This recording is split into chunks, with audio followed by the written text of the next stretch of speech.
저희 다 같이 일어나셔서 인내성 하심으로 오순절 후 6번째 주일 예배를 하나님 앞에 드리겠습니다.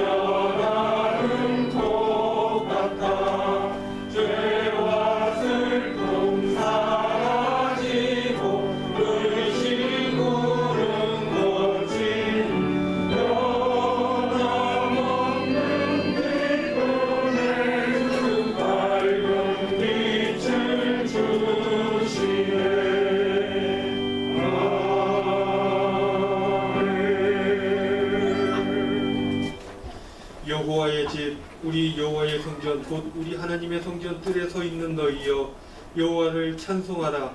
여호와는 선하시며 그의 이름이 아름다우니 그의 이름을 찬양하라. 여호와께서 자기를 위하여 야곱 곧 이스라엘을 자기의 특별한 소유로 택하셨음이로다. 하나님은 영이시니 예배하는 자가 영과 진리로 예배할지니라. 아멘.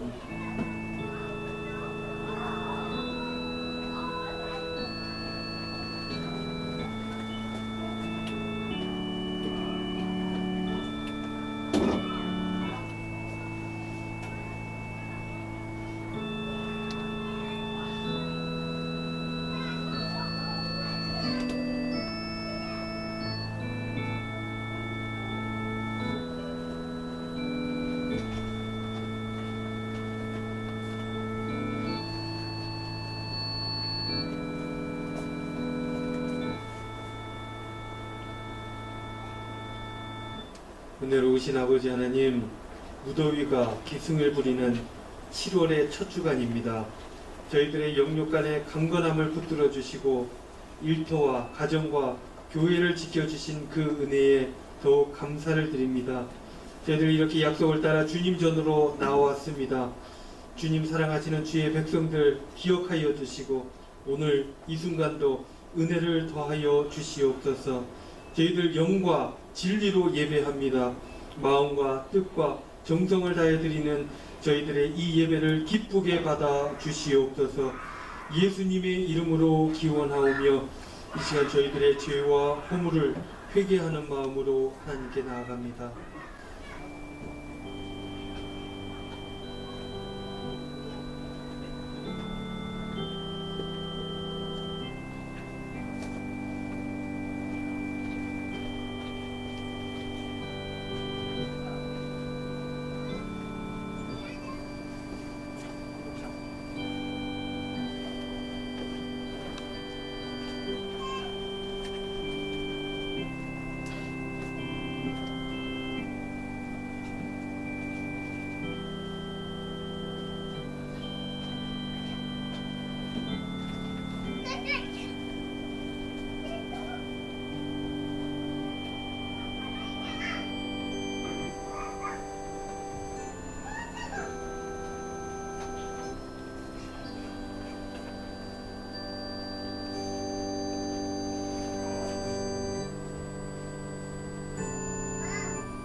회개하는 자에게 주시는 하나님의 말씀이 여기 있습니다. 맑은 물을 너희에게 뿌려서 너희로 정결하게 하되 곧 너희 모든 더러운 것에서와 모든 우상 숭배에서 너희를 정결하게 할 것이라. 아멘. 이 시간 다 같이 앉으셔서 주기도문 하겠습니다.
교동문 하겠습니다. 교동문 제20권 10편 33편입니다.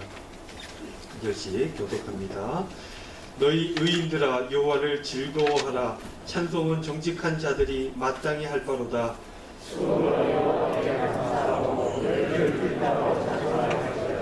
새 노래로 그를 노래하며 즐거운 소리로 아름답게 연주할지어다.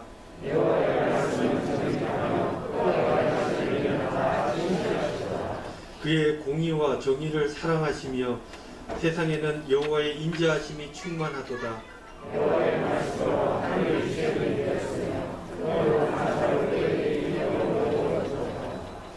그가 바닷물을 모아 무더기 같이 쌓으시며 깊은 물을 곳간에 두시도다.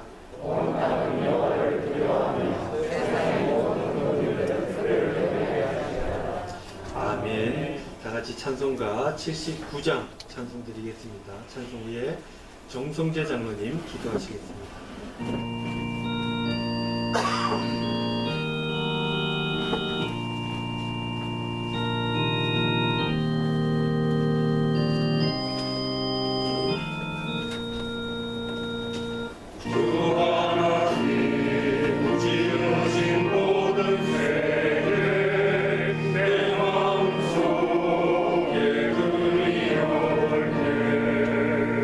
나를 울려 퍼지는 내 손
사랑의 하나님, 늘 함께하여 주시는 은혜를 감사드립니다. 코로나로 인하여 제한된 삶의 현장에서도 주님의 보호하심으로 상반기를 은혜롭게 보낼 수 있게 하시니 감사합니다. 하나님, 대면 예배와 비대면 예배의 반복 중에서도 하나님을 향한 우리의 믿음이 약화되지 않게 하시니 감사드립니다. 코로나 사태를 겪어오면서 모여서 찬송 부르며 예배드리는 것이 얼마나 소중함을 깨닫게 하시니 감사합니다. 이후로는 경건한 예배의 자리에 적극 참여하는 열심을 허락하여 주시옵소서. 하나님, 아직도 완전히 사라지지는 않았지만 하반기에는 제재가 완화된다고 하니 더 열심히 모이기를 노력하게 하여 주시옵소서. 하나님, 맥주감사절을 맞아여 성전에서 예배를 드리게 하시니 감사드립니다. 하나님, 무더운 여름과 장마가 시작되었습니다. 우리 믿음의 형제 자매들이 이 시기에도 주님과 함께하며 잘 이겨내게 하여 주소서. 하나님, 어떤 어려움이 있어도 이 일 후에 하나님께서 허락하실 축복을 생각하며 낙심하지 말고 하나님 의지하며 이 시간들을 슬기롭게 헤쳐나가게 하여 주소서. 하나님, 질병으로 힘들어하시는 분들, 사업의 불안정으로 힘들어하시는 분들, 경제적으로 어려움에 처한 분들, 사회로부터 소외되어 있다고 생각하시는 분들, 창조주 하나님께서는 이 모든 형편을 아시오매 이들을 치료하고 위로하여 주소서. 새 힘을 얻게 하여 주시옵소서.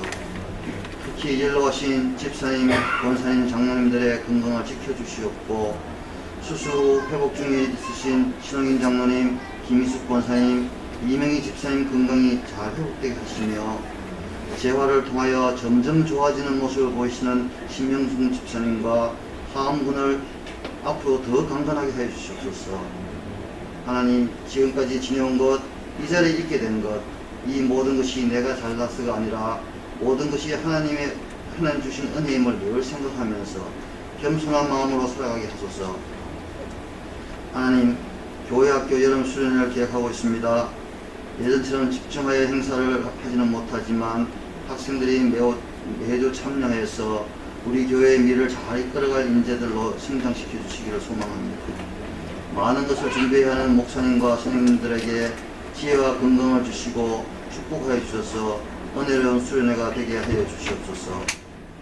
하나님, 세우신 목사님께 영육간의 강건함을 주셔서 교회의 성장과 성도들의 믿음이 한 단계 더 올라서는데 선한 능력의 목사님이 되게 하여 주시옵소서.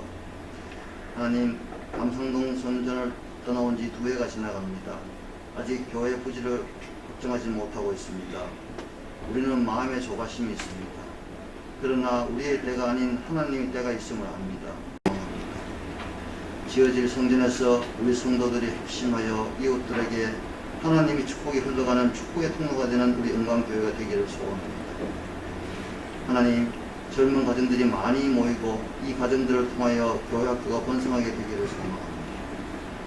하나님, 군복무 중인 우리 아들들 건강하게 국방임무를 다하게 하여 주시고, 외지에서 공부하는 자녀들, 직장 때문에 멀리가 있는 하나님의 자녀들, 하나님이 이들의 안녕과 건강을 위해 늘 기도하는 교회와 부모님들이 있음을 기억하고 담대히 생활하게 하시며 믿음 잃지 않게 꼭 붙들어 주시옵소서. 하나님, 말씀을 준비하신 목사님께 성령님께서 함께 해주셔서 선포되어지는 말씀에 우리 성도들 아멘으로 화답하게 하시며 실천으로 옮기기를 노력하는 우리 영광의 형제자매들이 되게 하여 주시옵소서. 언제나 나의 앞에서 불기둥과 구름기둥을 인도하시는 예수 그리스도 이름으로 감사하며 기도합니다. 아멘.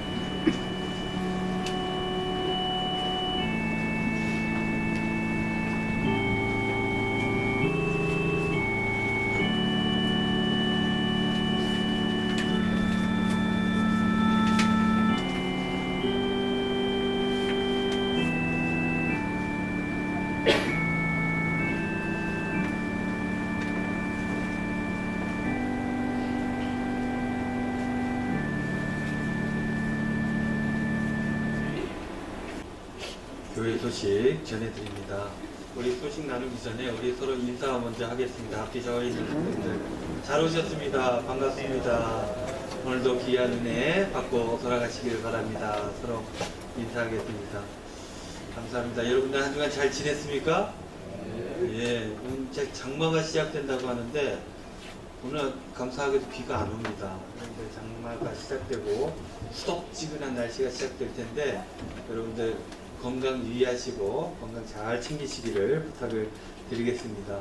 오늘 우리 이순도 권사님 오셔서 반갑습니다. 귀한 예쁘고 아름다운 옷으로 정갈하게 하시고 거룩한 예배 참여하시면 감사드리고 이 유도일 집사님 고맙습니다. 건강 좀 어떠세요? 늘 괜찮습니다 하시는데 병원에도 왔다 갔다 하셔서 걱정이 큽니다. 여러분들 위해서 기도해 주십시오. 우리 장로님 기도해 주신 것처럼 우리 어르신들 건강 위해서 기도 많이 해 주시기를 부탁을 드립니다. 우리 이병식 집사님도 그동안 바쁘셨는데 오셔서 감사를 드리고 특별히 우리 너무 반갑게 맞이하시더라고요. 우리 우한솔 성도님 오셨는데 잠깐 일어날까요? 여기 뒤에 보면은 지금 취업란에 나와 있어요. 먼저 얘기를 드리면 우리 그 우한솔 성도님은 다 아시죠? 우창호 장로님, 김희숙 권사님 장남이신데 삼성 경제연구소에 이번에 취업을 하셨습니다. 여러분들 삼성 주식을 하나씩 사셔야 되겠어요. 주식이 이제 오르지 않을까 생각이 되어지는데 6월 달에 입국했어요. 펜실베니아 주립대학에서 교육행정 전공했는데 박사 학위를 받고 돌아왔습니다. 아버지랑 이제 학위가 같아졌습니다. 우리 교회 박사님들 꽤 많으세요. 예. 어쨌든 그래서 삼성경제연구소에 입사했는데 8월 달부터 원래 7월 달부터 가야 되는데 어머니가 편찮으시다고 같이 이렇게 좀 있다가 올라간다고 그렇게 했습니다. 8월 달부터 출근하는데 앞길을 위해서 여러분들 축복해 주시고 많이 격려해 주시고 기도해 주시기를 부탁을 드리겠습니다. 환영의 박수.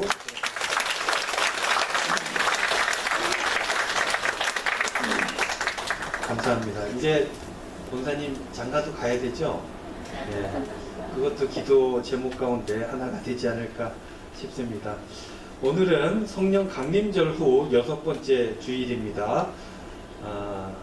알림란에 나와 있지는 않은데요. 오늘 건축위원들 예배 끝나게 되면은 목양실에서 한 10분, 15분 소요될 것 같은데 잠깐 미팅을 하시고 돌아가셨으면 좋겠습니다. 건축위원들 꼭 모여주시고 돌아가시길 바랍니다. 이 시찰회 우리 교회가 들어가 있는 데가 1, 2, 3, 4, 5, 6, 7, 8 중에 이 시찰이에요. 이제 이름이 새롭게 정해질 텐데요.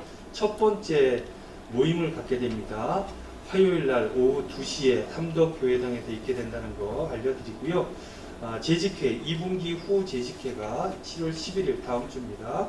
주일 예배 후에 예배당에서 있게 됩니다. 그리고 교회학교 여름 행사가 시작이 되어집니다. 7월 11일, 아동부는 7월 11일, 18일, 25일.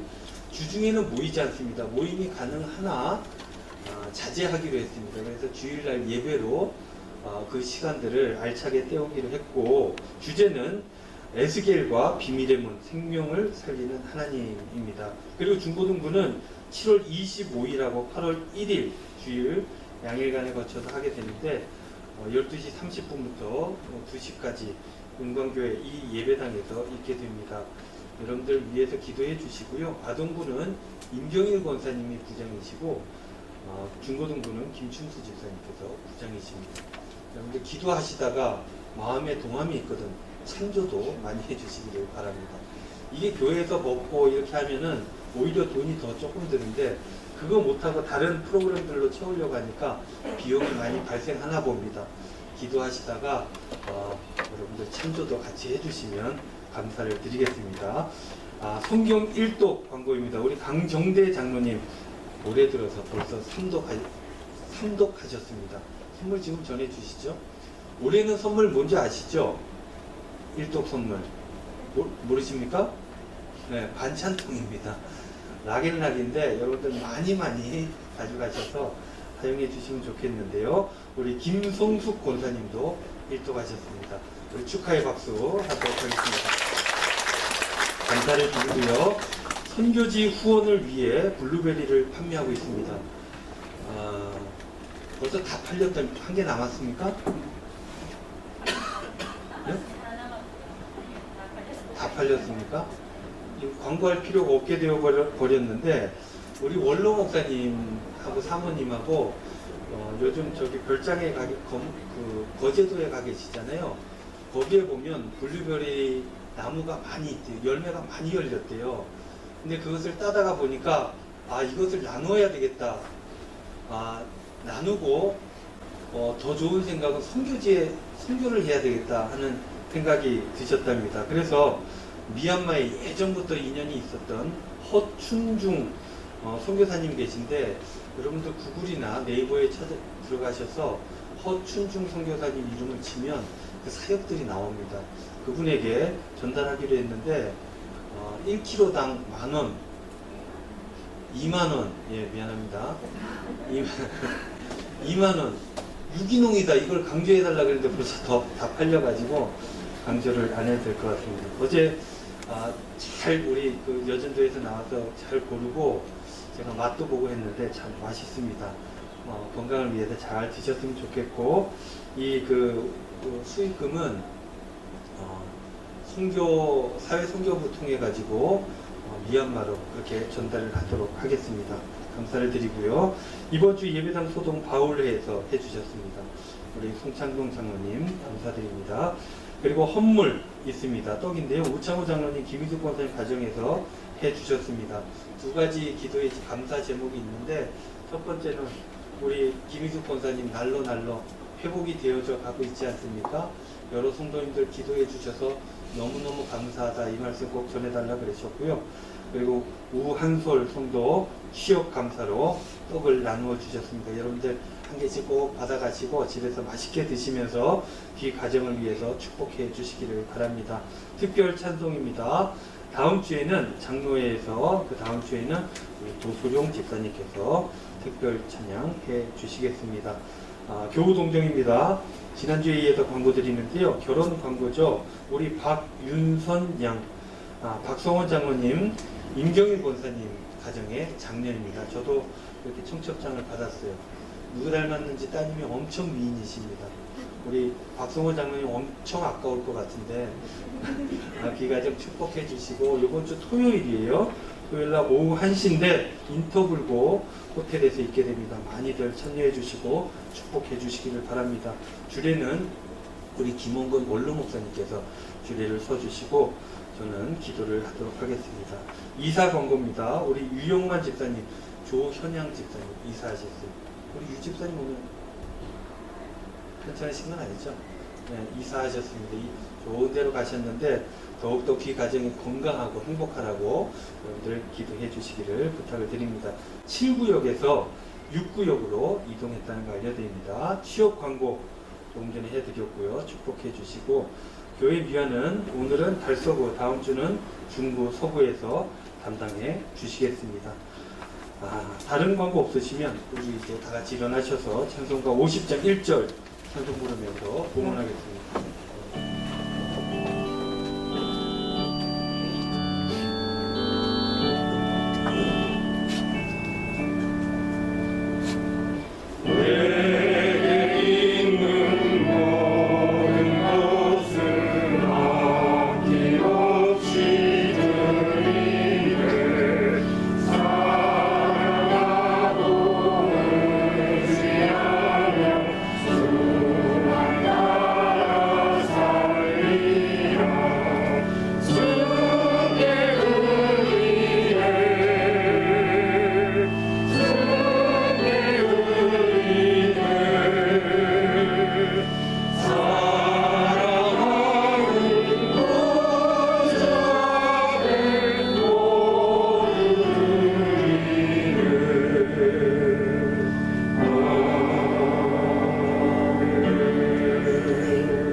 은혜로우신 아버지 하나님 감사합니다. 저희들 오늘도 사랑하여 주시고 주님의 전으로 예배 가운데로 불러주시니 감사를 드립니다. 감사의 마음을 담아서 하나님 앞에 순서에 맞춰 예물 정성껏 올려드립니다. 여러가지 제목들로 하나님 앞에 드려지는 이 예물 주님께서 귀하게 받아주시고 귀하게 쓰임받을 수 있도록 인도하여 주시옵소서.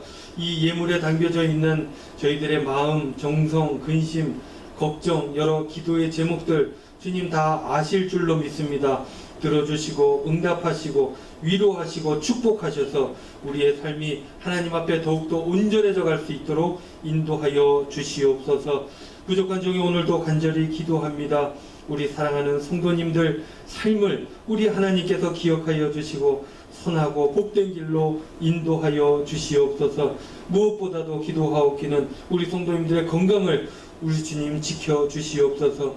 건강하여서 하나님께서 이 땅에서 주신 사명들 잘 감당하고도 남음이 있도록 축복하여 주시고 마음의 건강도 함께 허락하여 주시어서 삶의 자리에서 늘 두려움 없게 하여 주시고 하나님과 동행함으로 안정된 삶을 살아갈 수 있도록 인도하여 주시옵소서. 주님의 뜻을 찾고 그 뜻으로 인하여서 우리 성도님들 정도를 가게 하여 주시고 그렇게 시온의 대로를 걸어갈 수 있도록 주님 인도하여 주시옵소서. 우리 성도님들 이 험악한 세상에 살아가면서 모자라고 힘든 것 없지 않아 있을 줄로 압니다. 하지만 주님 주신 더 큰 은혜로 감사할 수 있는 믿음을 허락하여 주시고 그 믿음으로 끝내 이 세상에서 승리할 수 있도록 축복하여 주시옵소서. 우리들의 자녀들을 위해서 기도합니다. 공부하고 군생활하고 일하며 살아가는 그 모든 자녀들 주님께서 함께하여 주시고 축복하여 주시옵소서. 특별히 먼 곳에서 공부하고 돌아와서 이제 한국 땅에서 주신 직장에서 하나님 맡겨주신 사역을 감당하려고 하는 우한솔 성도님 주님께서 어디에 있든 무엇을 하든지 함께 하시고 이기게 하여 주시고 사람들의 존경을 받으며 선한 영향력을 미치는 주의 신실한 일꾼이 될 수 있도록 주님 인도하여 주시옵소서. 아버지에게 어머니에게 큰 기쁨이 되게 하여 주시고 하나님에게 큰 기쁨이 되는 귀한 일꾼 될 수 있도록 축복하여 주시옵소서. 이번 한 주간도 우리 주님 기쁨이 충만케 하여 주시고 저희들의 귀한 믿음의 결단으로 강건하게 하여 주실 줄로 믿고 감사드리며 예수님의 이름으로 축복하며 기도하옵나이다. 아멘.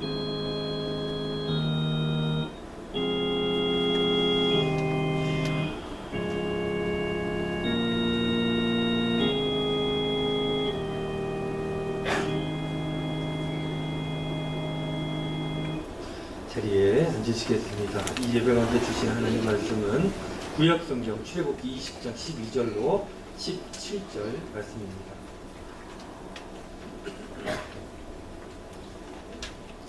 출애굽기 20장 12절로 17절 말씀 한 절씩 저와 여러분이 교독하도록 하겠습니다.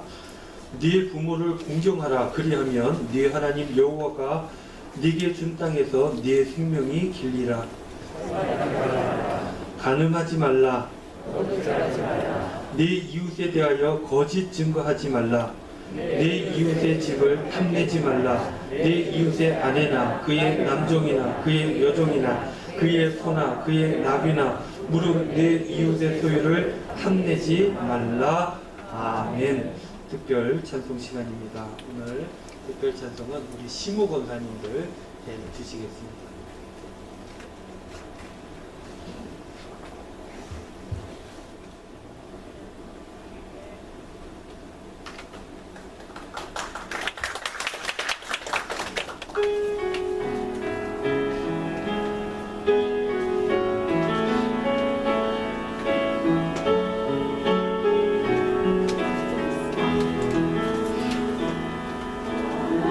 하나님은 너를 내게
귀한 찬양 감사합니다.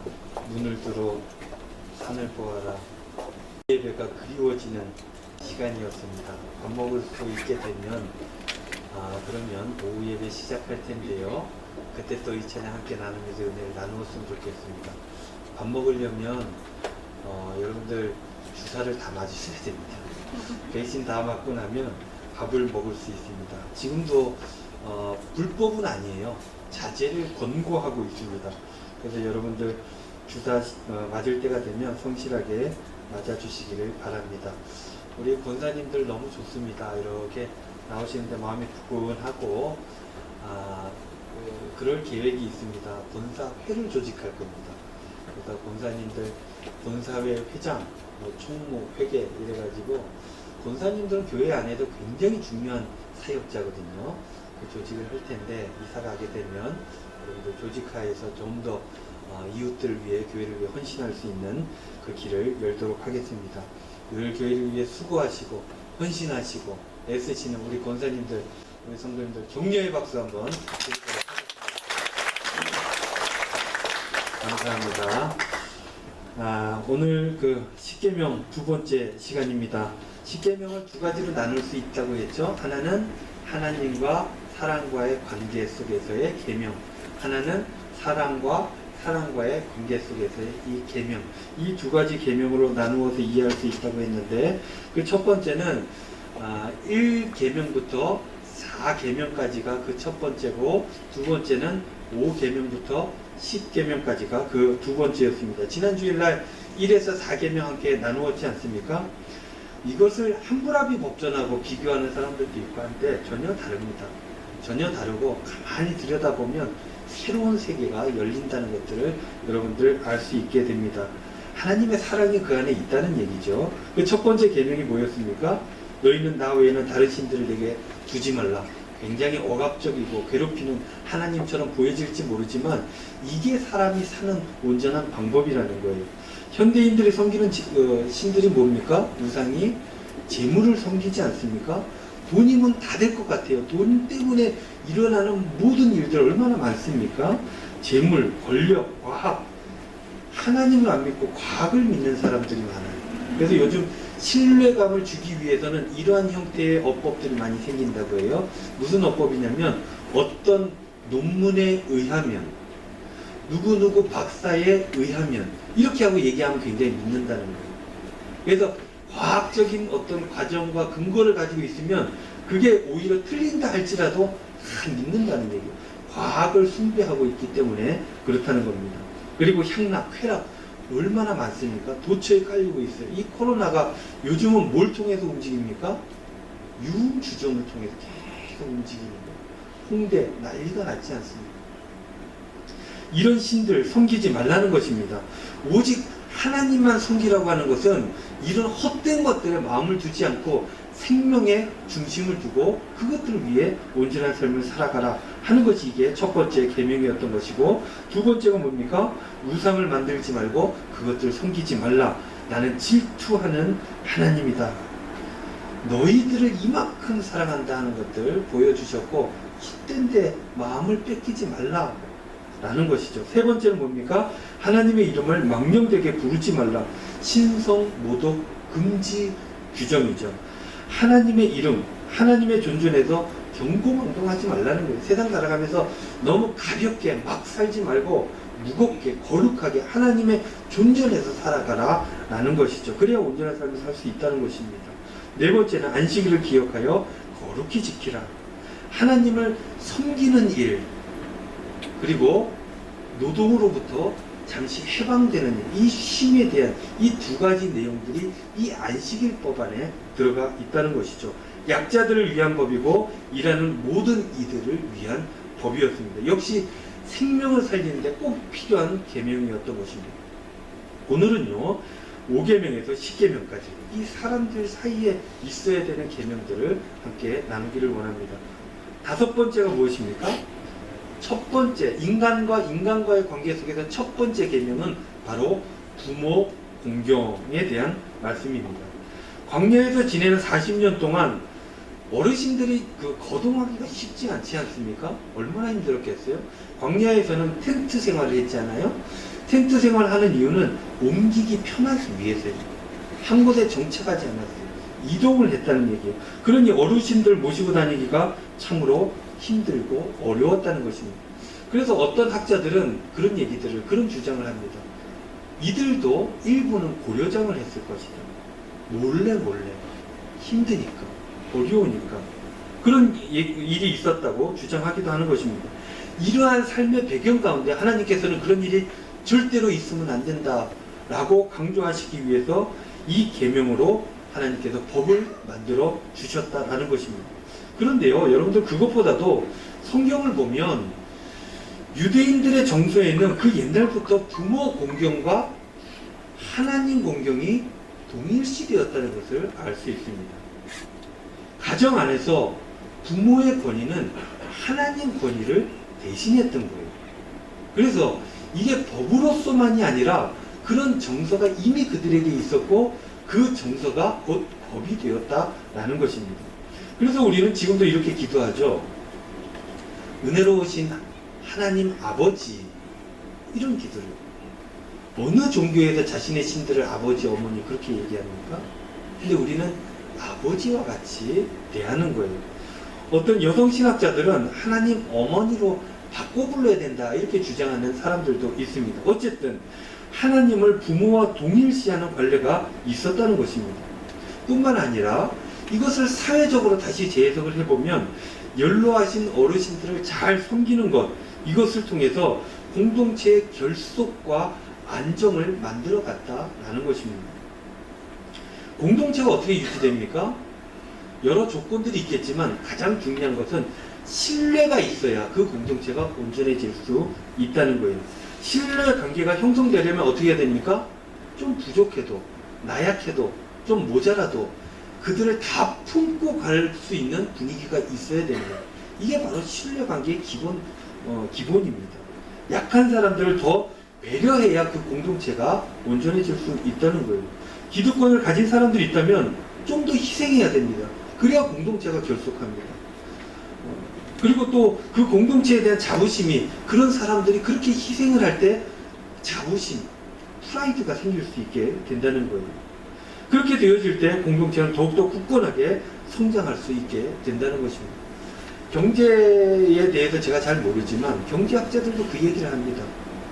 사회적 약자들을 돌보지 않으면, 시장 경제에 그대로 내버려 버리면 그 사회가 발전할 수 없다. 더 이상 성장할 수가 없다라고 얘기하는 거예요. 그래서 요즘 정치권에서 이제 대선을 앞두고 그런 얘기들이 막 나오고 있지 않습니까? 기본소득이라고 하는 게 그런 토대 위에서 만들어지고 시작되어진 이야기인 것 같아요. 사랑하는 성도 여러분, 결론적으로는 어르신들을 잘 섬겨야 합니다. 그렇게 하는 것이 공동체를 위해서 꼭 필요한 일입니다. 그러나 우리는 공동체를 위해서도 그렇게 해야 되지만 그것보다도 하나님의 명령으로 받아들여야 됩니다. 법으로 받아들여야 됩니다. 부모님이 연약할 때 잘 돌봐드려야 됩니다. 필요를 채워드려야 됩니다. 할 수 있을 때 해야 되는 것입니다. 뿐만 아니라 지금 나를 있게 해주신 그분들에 대해서 존경과 감사를 그분들에게 드려야 하는 것입니다. 그것이 곧 하나님의 뜻입니다. 그렇게 될 때 온전해집니다. 돈이 얼마가 들고 무엇 때문에, 이것 때문에 아니요, 법입니다. 무조건 지켜야 됩니다. 기독교인들은 그래서 어른들을, 부모님을 잘 섬겨야 되는 것입니다. 교회에서도 마찬가지죠. 어르신들 잘 섬겨야 됩니다. 내가 잘해서 교회가 안정되고 내가 있기 때문에 교회가 유지되는 것이다 생각해서는 안 됩니다. 신앙의 선배들의 기도가 있기 때문입니다. 모세가 기도했고 바울이 기도했습니다. 민족을 위해서 그렇게 기도했기 때문에 그 민족이 유지되었던 것입니다. 이분들의 교회에 대한 애정, 어르신들의 교회에 대한 기도, 이것이 있기 때문에 유지된다는 것입니다.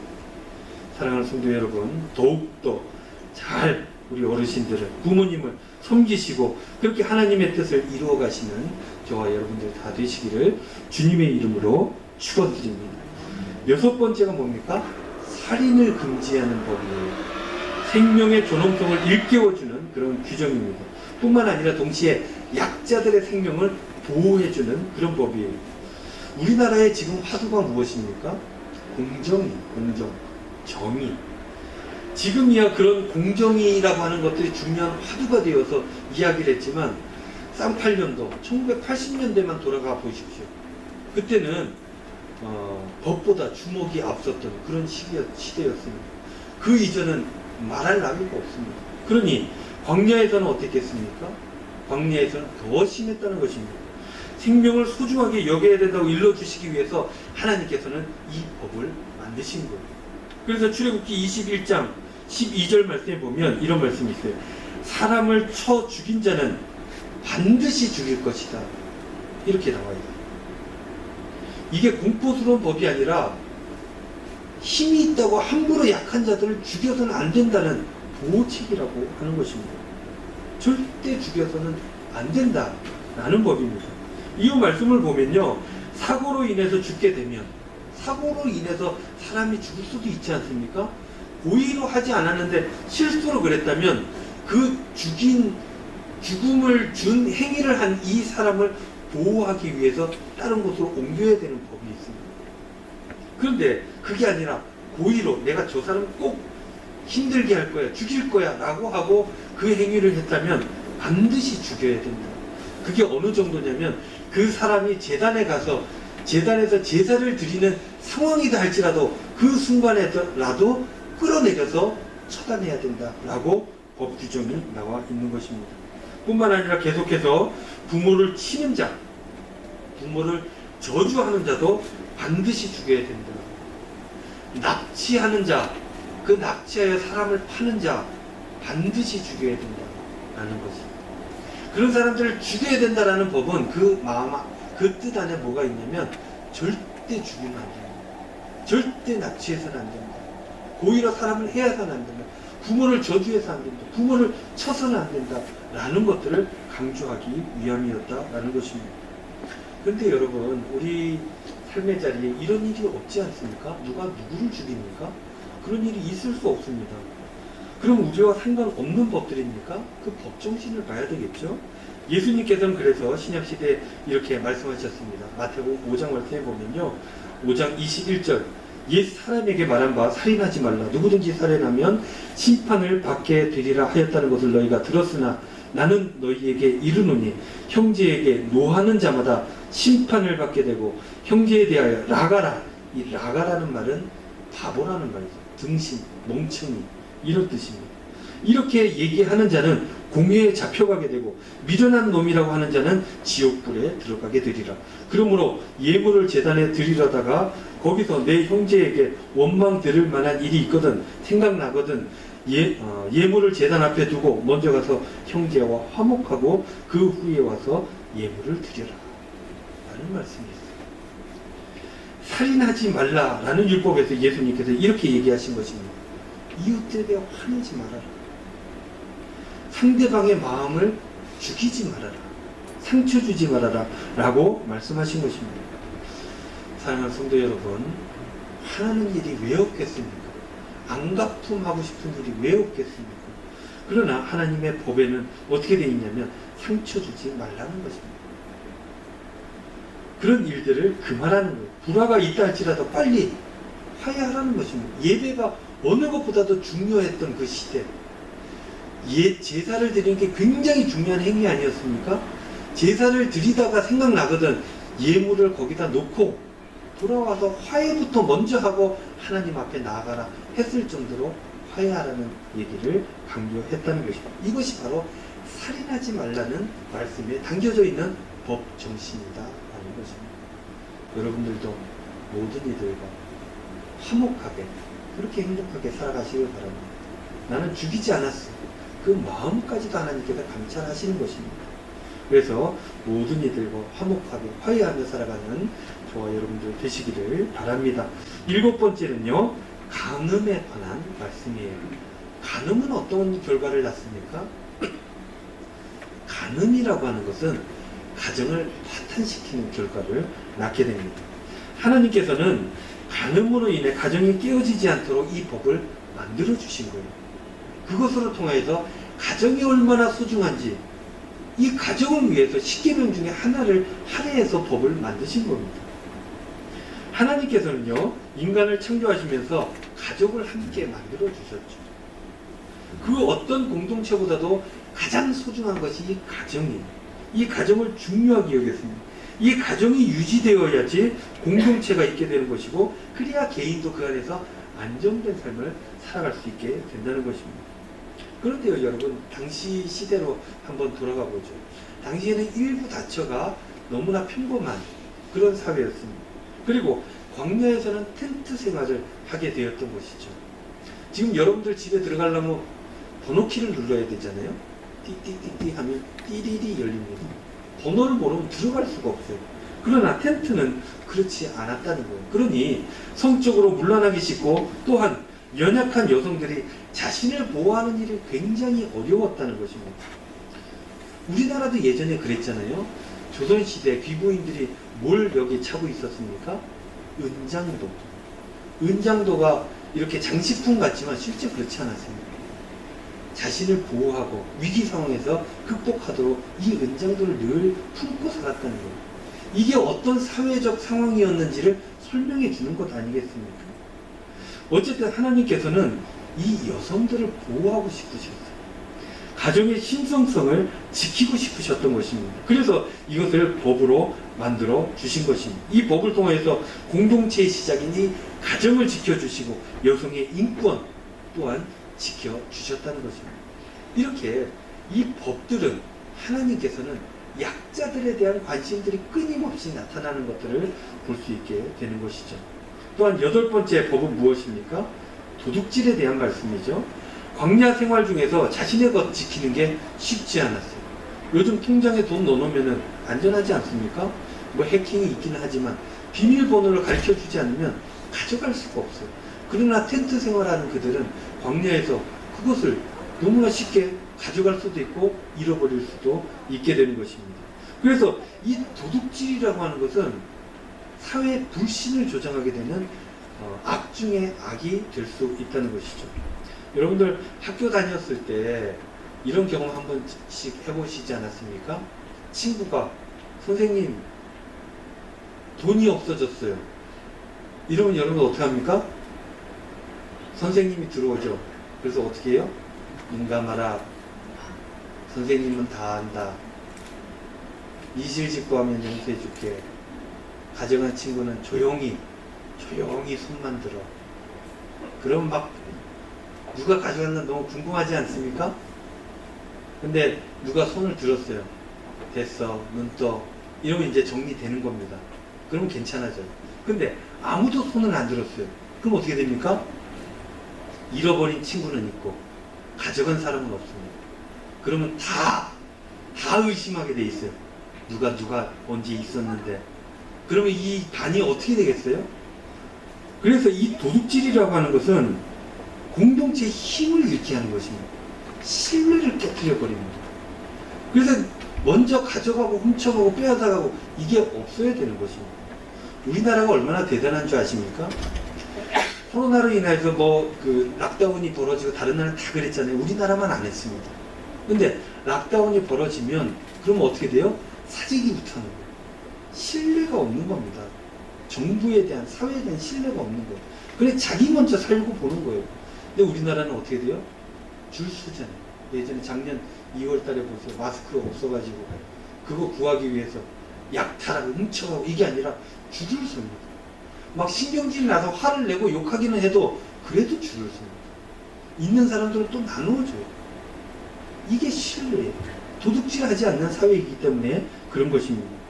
구약 성경을 보면요, 힘으로 빼앗는 것, 속여서 빼앗는 것, 그리고 불법적인 방법으로 빼앗는 것 뿐만 아니라 하나님의 것도 빼앗는 것, 하나님께 드릴 걸 드리지 않는 걸 빼앗았다 이렇게 표현하거든요. 그 모든 것들이 도둑질이다. 그것들을 금지하는 규정이 바로 십계명 안에 들어가 있는 것입니다. 그리고 9번째, 거짓 증언을 금하는 말씀이죠. 이것은 사회 정의를 세우기 위한 것이었습니다. 당시에 CCTV가 없어요. 다시 돌려보고 확인하고 증거가 없습니다. 그럼 뭔가 문제가 일어나면 어떻게 돼요? 증언을 하면 그것들 가지고 재판을 하게 되는 것이죠. 물증이 없어도 한두 사람이 증언만 하게 되면 어떤 사람의 생명을 좌지우지할 수 있었던 그런 시대였습니다.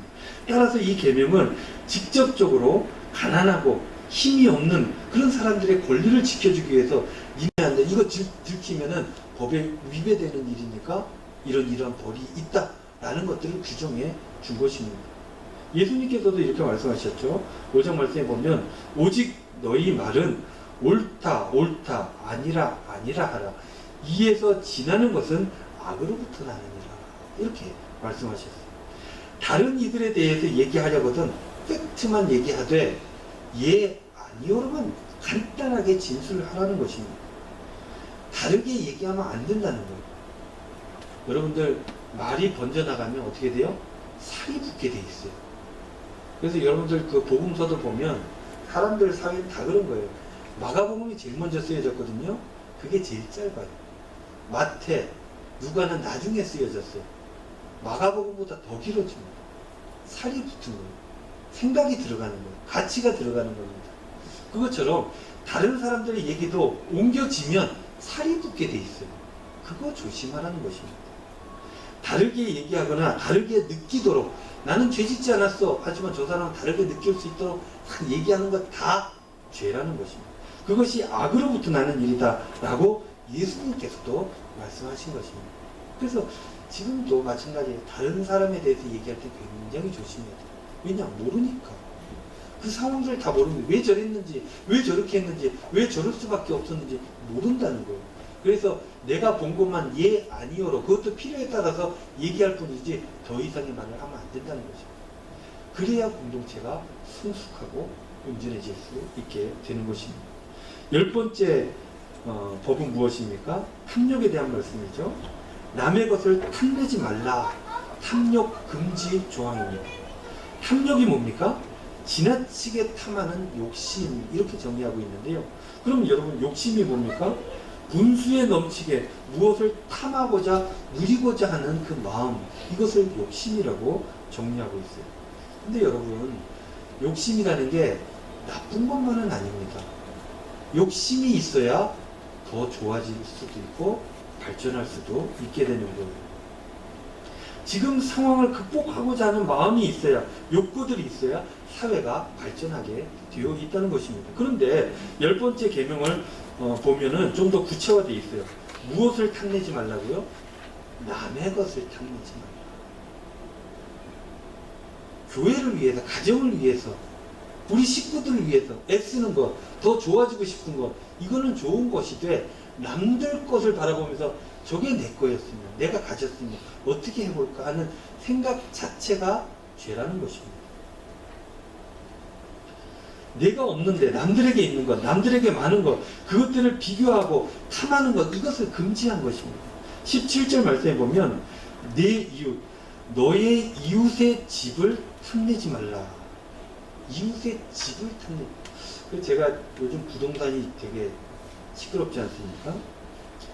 집을 탐내지 말라는 말이 재미있어가지고 다른 성경 어떻게 번역했는지 여러분들을 찾아봤습니다. 영어 성경도 찾아봤는데요. NIV, New International 버전에 보면은 이렇게 번역을 했더라고요. You shall not covet your neighbor's house. 그러니까 탐내지 마는데 뭘 탐내지 말라고요? neighbor's house. 이웃들의 집을 탐내지 말라는 거예요. 야, 이게 진짜 부동산에 관한 말씀일까? 라고 생각을 할 정도로 여러 성경에서 이렇게 번역들을 했어요. 말 그대로 이웃의 집을 탐내지 말라. 우리들도 좀 그렇지 않습니까? 이웃들의 집 평수, 그게 왜 이렇게 궁금할까요? 그리고 그 평당 얼마짜리냐, 이것 때문에 아는 사람들과 비교하고 탐하면서 힘들어하는 것 있어요, 없어요? 있습니다. 이것들이 하나님께서는 죄다, 이렇게 얘기를 하고 있는 거예요. 안 된다는 거예요. 물론 이 말씀이 부동산에 대한 말씀은 아닙니다. 탐하는 다른 이들의 모든 소유를 이야기하는 것입니다. 어쨌든 그것이 물건이 되었던, 그것이 집이 되었던, 그것이 사람이 되었던 간에 탐하는 것, 올바르지 못한 욕구, 이거는 죄다라고 얘기하신 것입니다. 여러분, 모든 것들이 하나님의 것입니다. 내게 없는 거예요. 저 사람의 것도 다 하나님의 것이고 내가 가진 것도 다 하나님의 것입니다. 저 사람에게 저만큼 맡길 때는 그만한 이유가 있는 것입니다. 나에게 이만큼 맡길 때는 그만한 이유가 있는 것입니다. 중요한 것은 누가 얼마를 가졌냐가 아니라 중요한 것은 나에게 주신 것. 왜 하나님께서 그것을 나에게 주셨는지 깨달아 아는 게 중요하고 그것들을 가지고 하나님 뜻에 맞춰 사는 게 중요하고 그만큼 주신 하나님의 은혜에 감사하는 게 중요하다라는 것입니다. 그렇게 감사하며 살아가는 것이 최고의 삶이다 하는 것들을 가르쳐주는 법이 바로 탐욕 금지 법이다라는 것입니다. 사랑하는 성도 여러분, 남들에게 여러분들 너무 관심 갖지 말기를 바랍니다. 누구에게 관심 가져야 돼요? 나에게 관심 가져야 돼요. 나에게. 하나님께서 나를 얼마나 사랑하시는지 그걸 알아야 돼요. 다른 사람이 하나님께서 다른 사람을 얼마나 사랑하는지가 아니라 나를 얼마나 사랑하는지 그걸 알아야 된다는 거예요. 하나님께서 나에게 얼마나 큰 은혜를 주셨는지 그걸 알아야 된다는 것입니다. 그렇게 탐욕을 버리고 은혜 가운데 기쁨으로 그렇게 살아가시는 저와 여러분들 다 되시기를 주님의 이름으로 축원드립니다. 이 법들도요, 정리해보면 지난주에 얘기한 것처럼 세 가지로 정리할 수 있습니다. 첫 번째는 오직 하나님만 섬겨라. 하나님 외에는 다 똑같다는 거예요. 누가 누구 위에 있고 밑에 있고가 없다는 거예요. 하나님만 섬겨라. 두 번째, 약자의 생명을 보호해라. 약자를 배려하지 못하면 그 공동체 망하는 것입니다. 약자를 배려해라. 그리고 세 번째는 사람들을 무지로부터 해방해라. 순간의 욕구대로 살면 망한다는 것입니다. 온전한 가치가 무엇인지 그것대로 살아가서 행복하게 살아가야 한다라는 것입니다. 하나님께서는 이 법을 주실 때 하나님의 백성들이 행복하기를 원하셔서 만드시고 주신 것입니다. 그러니 여러분들 온전한 삶을 위해서 이 법을 지켜야 합니다. 힘들 수 있고 어려울 수 있지만 지켜야 행복하고 온전해지는 것입니다. 한 주간 살아가실 때 여러분들 하나님의 백성으로서 하나님의 법을 마음속에 품고 지키며 승리하며 살아가시는 저와 여러분들 다 되시기를 주님의 이름으로 축원드립니다. 기도하겠습니다. 은혜로우신 아버지 하나님 감사합니다. 저희들 삶에 어려운 일이 있다 할지라도 주님의 법을 지키며 살아갈 수 있게 하여 주시옵소서. 하나님의 그 법으로 끝내 승리하는 삶이 되어질 수 있도록 축복하여 주시옵소서. 감사드리며 예수님의 이름으로 기도하옵나이다. 아멘. 다 같이 찬송가 310장 일어나셔서 찬송하겠습니다.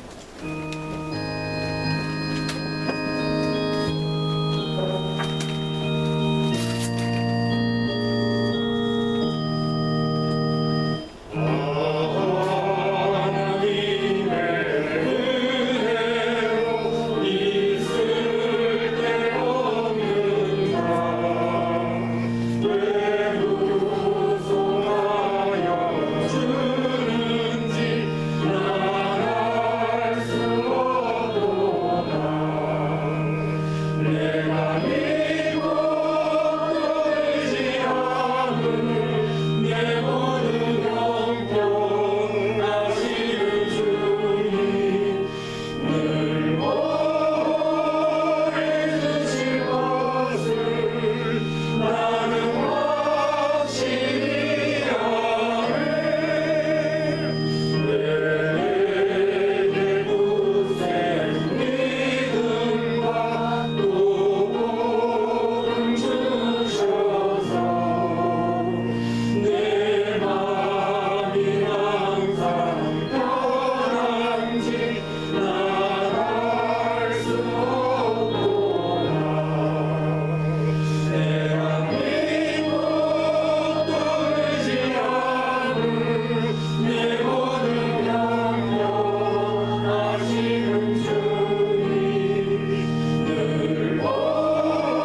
지금은 우리 주 예수 그리스도의 은혜와 하나님 아버지의 우리 성도님들 향하신 극진하신 사랑하심과 성령님의 감화, 감동, 위로, 교통, 축복하심이 하나님의 법을 마음에 품고 지킴으로 하나님의 백성으로 온전하게 복되게 행복하게 살기를 소원하며 다짐하는 우리 은강의 모든 성도님들 머리 위에 한 주간의 삶의 자리 위에 이제로부터 영원토록 함께 하시기를 간절히 축원하옵나이다. 아멘.